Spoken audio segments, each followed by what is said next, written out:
O Marcos falou que ele não podia ir embora por causa do doping. O Marcos relata que na hora ali a postura dele foi mais incisiva porque remeteu a ele em 2010, quando o Pet vai embora e é sorteado pro doping e tal. E aí tem um entreveiro ali, um bate-boca mais acalorado, e isso azeda a relação dos dois por um bom tempo. Depois, no final ali, eles até fazem as pazes. O Gabriel até comenta na última entrevista dele da questão de que um dia vai voltar com o Marcos e tal, o Flamengo, algo nesse sentido. Mas isso teve uma interferência, porque aí tá colocando em meado de 2023 e a relação ficou bem afetada até meado para final de 2024. Certamente isso interferiu no andamento das possíveis conversas para renovação e tudo mais. Né? Parece que o Ninho tá mais calmo hoje, né? Acho que parece. Pelo visto. Sim. O Caio tá cobrindo a seleção. Tem as fontes dele. Mas quando tá ganhando também é tudo tranquilo, geralmente, né? Mas assim, O que você tem do Gabriel nessa questão? Você falou pontual com o Marcos, assim, mas era um cara de fato complexo, vamos dizer assim. Cara, eu até acho. Não. Como é que fala, né? Difícil. Só que a portuguesa tá aí pra ser usada. Complexo. Não, cara, assim, velho, eu até acho que eu já falei isso aqui na primeira vez, se eu não me engano, que eu acho que é importante, assim. Eu conheço o Gabriel desde que ele tinha 14 anos, né? Eu fui fazer uma reportagem em 2011, pouco antes de eu morar em Londres. O Peixoto, que era meu chefe na época, me mandou para fazer uma Copa do Brasil Sub-15 no interior do Paraná. Falou, vai para lá, vê o que você acha de história. E aí acabou que eu fiz uma série que até ganhou prêmio e tal, que foi a Geração Moicano, que era muito da influência do Neymar naquela geração, que era a geração 96, 97, 96. Muita gente com esparadrapo no pulso, com o meião acima do joelho, gola levantada, ou moicano mesmo, enfim. E acaba que eu dei a sorte do campeão dessa Copa do Brasil Sub-15 ser o Santos, com o Gabriel como camisa 10 até na época já, o Gabigol, enfim, já tinha o apelido do Gabigol, e ali eu criei... Já tinha um salário, porque ele era de uma geração Santos que... Já tinha ele muito, já era, assim, né? E ele já era do Wagner Ribeiro, que era o empresário do Robinho, do Neymar por um tempo e tudo mais. Então já tinha essa expectativa. Eu lembro até de uma matéria que eu fiz, que o Wagner Ribeiro falava que o Gabriel, ele era o Ganso, o Neymar e o Lucas em um só. Mas é porque os três eram clientes dele também, então os quatro, né? Então, assim, mas tinha essa questão da expectativa em cima do Gabriel. Então, desde ali eu já criei uma relação com o Gabriel, com a família, com ele, obviamente. Depois que você passa a trabalhar diariamente no clube e tal, eu faço questão até de que tenha um afastamento, porque eu acho que tem que ter esse tipo de postura. Sim, distanciamento. Mas por que eu faço esse preâmbulo, assim?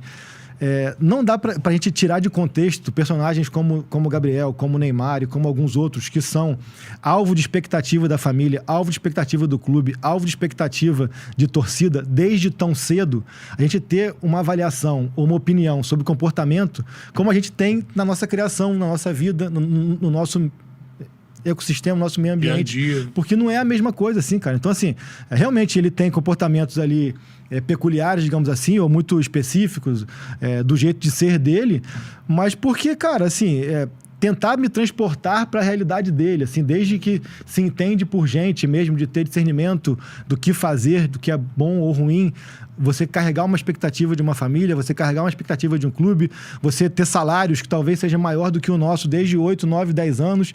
Então, assim, claro que a gente tem que ponderar alguns excessos nos comportamentos, mas a gente não pode tirar de vista isso no debate. Eu não posso querer que ele tenha a mesma percepção de mundo que eu tenho, ou vice-versa, assim, mas eu acho que a nossa percepção é mais ordinária, no sentido assim, é mais comum.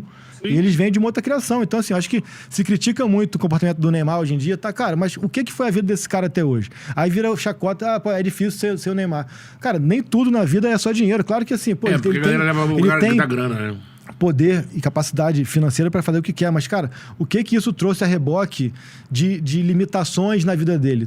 Talvez a gente tenha liberdade para fazer coisas que a gente talvez não tenha como pagar, mas tenha liberdade para fazer coisas que eles nunca tiveram e nunca vão ter, entendeu? Então, assim, a gente tentar praticar um pouco essa empatia de se colocar no lugar do outro, não deixar de ter um senso crítico do atleta. Eu acho que a gente tem que, muitas vezes, se ater ao comportamento do atleta e entender que sim, que aí sim, há direitos e deveres que a gente aprende desde passou cedo, do ponto, e que talvez tal, eles talvez nem tenham aprendido a questão do direitos e deveres, né? Tão cedo, mas é entender isso. Eu acho que é muito fácil apontar o dedo. Claro, eu hoje com 41 anos, 21 de carreira, 18 de Globo, a minha cabeça hoje é diferente do que quando eu vim aqui em 21 e na nossa resenha em 2013.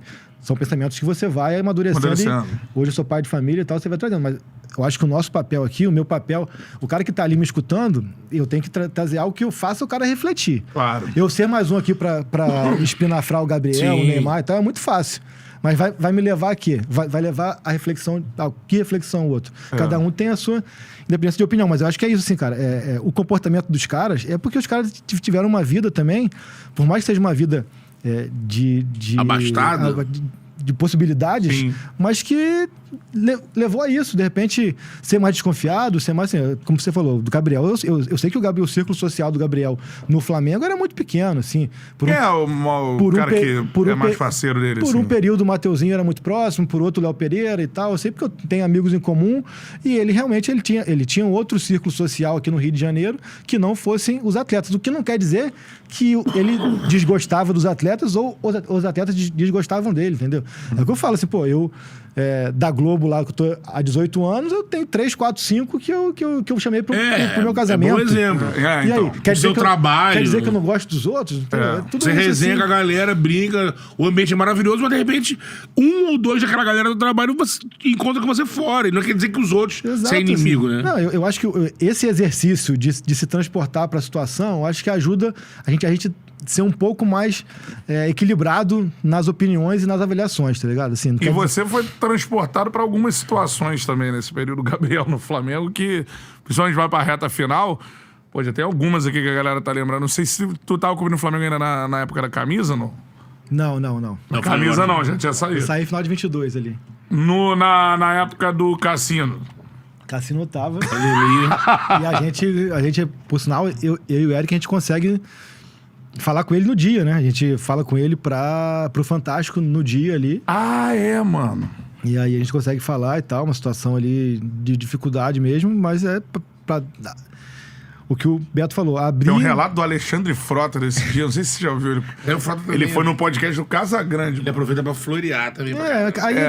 Todo mundo hoje quer capitalizar em cima de alguma coisa também, né? Mas é um episódio que realmente, assim, enfim... Foi na pandemia, né? Ele tá errado, isso não há dúvidas, porque todos nós passamos pela questão da quarentena, mas eu acho que uma até reflexão que eu trago sobre esse episódio é porque logo uma semana depois, ou duas, o Luiz Adriano passou por uma situação parecida. Ele fura a quarentena pra ir no supermercado e atropela uma pessoa. Vocês lembram disso, assim? E ficou muito aquilo assim, cara, pô, a torcida do Flamengo falou, pô, quando foi o Gabigol, todo mundo falou, e agora que é o cara do Palmeiras, ninguém fala. Aquilo que tá comentando que o cara acha que tá sempre contra ele, né? E a torcida do Palmeiras fala, pô, agora que é o Luiz Adriano, todo mundo tá falando, e quando era o Gabriel, ninguém falava. Hoje em dia a gente vive uma cultura do nicho, né? O cara só consome aquele mundinho dele. Então ele acha que nada fora dali... E por que assim, de fato, ele sai do Flamengo porque ele acha que ele deveria receber um contrato mais longo, é isso? A questão toda é o ponto central... E por que o Cruzeiro também? O ponto central da saída dele, pelo que eu tenho de informação e de apuração, é porque o Flamengo chegou a um acordo com ele, véspera de um jogo contra o Corinthians na Arena Corinthians, chegou a convidar os pais dele para irem à Arena Corinthians, deram a mão, comemoraram entre si ali uma renovação e depois acabou voltando atrás. Isso é público, o próprio Landim fala de que ele não deu ok. E isso é uma coisa que aconteceu algumas vezes durante a gestão, né? A gente pode citar aqui o caso do Diego Alves, que o Marcos e o Bruno deram o ok para a renovação e depois o Landim disse que não e gerou aquela novela. Teve o caso do Rafinha, que o Marcos e o Bruno deram ok pra volta.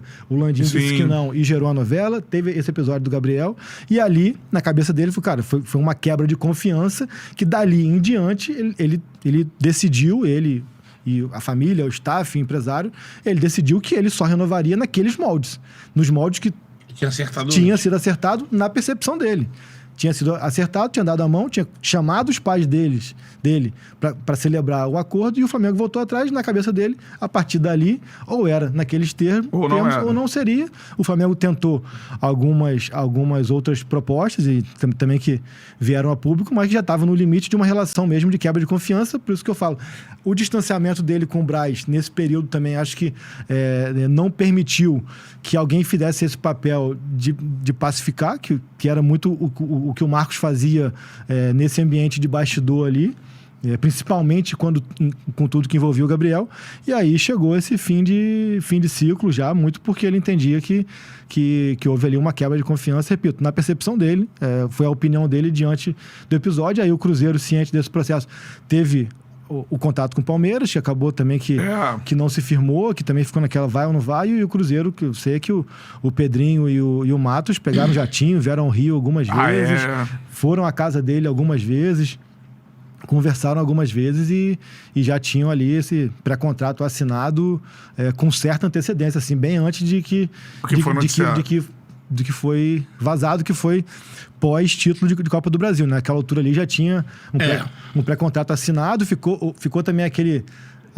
ficou-se ali ainda 2 meses, 1 mês e meio, com alguma possibilidade, porque o Cruzeiro também tentava esconder, tentava desmentir esse acerto, mas àquela altura já estava acertado e tinha assinado esse contrato. Mas o ponto central, até eu tenho de informação, de que foi isso. Na cabeça, na percepção do Gabriel e de seus pares, seus familiares e seu staff, o Flamengo, quando volta atrás num acordo que para ele estava selado, de mão dada, já era ali, ou segue o que foi combinado aqui, ou não será mais, e acabou não sendo mais.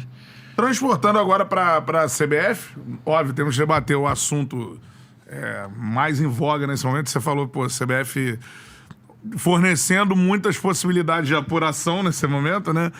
Primeira situação para focar no treinador, cara. Qual é o momento? O que você tem de momento que, assim, por muito tempo a galera... Ancelotti, ninguém falou com ele. A gente já teve uma galera aqui, inclusive o Ronaldo, falando que ligou para ele pessoalmente para fazer essa aproximação. Que seria o Calais falou também. E ele queria, né? Pelo visto, assim. Só que aí o Calais falou muito da situação dele de quebra de contrato com o Real e tal, que ele não queria quebrar o contrato e tal. Qual é o momento agora? Porque já trouxemos Mário Monteiro também aqui e deixou claro que é o sonho do Jorge Jesus. O Caê foi a última pessoa que falou com Jesus, assim. Então... exclusivamente. A última pessoa que falou com Jesus no Velho ou no Novo Testamento? No Novo no mas assim, uma exclusiva ali, já um pouco tratando desse assunto, e parecia que de lá pra cá, da tua entrevista pra cá, foi crescendo, chegou uma hora que parecia que a CBF tinha chegado numa conclusão, tipo, sabendo que o Ancelotti, mais uma vez, é difícil e tudo mais, mas parece de novo... e até que quando fizeram um ranking recentemente, não tinha o Ancelotti, era Jesus, Abel, apareceu um outro estrangeiro ali no meio.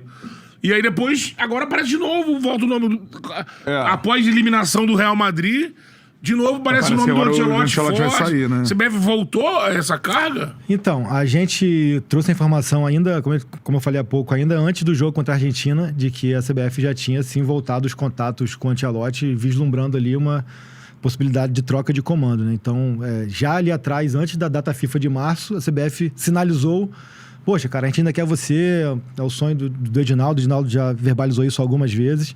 E o Ancelotti, mais uma vez, falou: não, pra mim seria um prazer e tudo mais. Só que caía no mesmo problema do Ancelotti, porque o Lédio definiu pra mim de maneira perfeita, que é o seguinte: o problema do Ancelotti é que ele nunca diz não. Ele também não diz sim. O Edinaldo diz não. Então, ele fica naquela cordialidade ali de dizer que interessaria e tudo mais. Só que o sonho de consumo do Edinaldo, desde o início do ciclo, desde a saída do Tite, é o Ancelotti, e isso já foi verbalizado muitas vezes, fazendo um pequeno recorte do que foi lá atrás. Realmente tinha um termo assinado pelo Ancelotti, tinha um termo de que assumiria a seleção, mas era um termo sem validade jurídica, né, por conta da questão, mas tinha sim algo, realmente teve uma negociação que chegou muito próxima de um acerto. Mas o Ancelotti, depois de assinar esse termo, ele falou com o Edinaldo assim, você sabe de... Mano, não fui por causa disso. A questão é de que... Mano, Edinaldo. Não rolou por causa disso aí. Regatso.